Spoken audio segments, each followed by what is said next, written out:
High, আজকে চলে এসেছি একটা নতুন রেসিপি ভিডিও নিয়ে। তো আমার অনেক দিন ধরে ঠান্ডা লেগেছিল, তাই বাবাকে বললাম বাজার থেকে একটু মাংস এনে দাও, ঝাল ঝাল করে মাংস রান্না করি। তার জন্য আমি এখানে মাংসটাকে ম্যারিনেট করে রেখে দিচ্ছি। ম্যারিনেটের জন্য লঙ্কা গুঁড়ো, হলুদ গুঁড়ো আর সরষের তেল আর নুন দিয়ে ম্যারিনেট করে রেখে দিয়েছিলাম। সাইডে আদা, রসুন আর পেঁয়াজ কেটে রেখে দিয়েছি। তো ফার্স্টে তেলের ওপর আমি গোটা মশলা ফোড়ন দিয়ে আমি পেঁয়াজগুলোকে দিয়ে দিলাম। পেঁয়াজের ওপর একটু নুন আর পরিমাণ মতো চিনি দিয়ে দিয়েছি। তোমাদের যতটা পরিমাণ মতো নুন লাগবে তোমরা সেটা দিয়ে দিতে পারো। তারপর আমি ম্যারিনেট করা মাংসটাকে পেঁয়াজের ওপর দিয়ে একটুখানি ভেজে নিয়েছি। তারপর আদা রসুনের পেস্টটাকে দিয়ে আমি এবার ভালো করে কষিয়ে নেব। ভালো করে কষাতে হবে।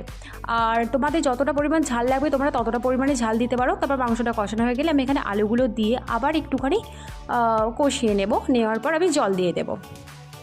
তো মাংসটা খেতে খুবই টেস্টি হয়েছিল। আর আমি সবাই তো সবার মায়ের কাছ থেকে মাংস নেয়, আর আমি আমার মাকে মাংস দিই। কে কীরকম করো বলো। তো আজকে আবার একটা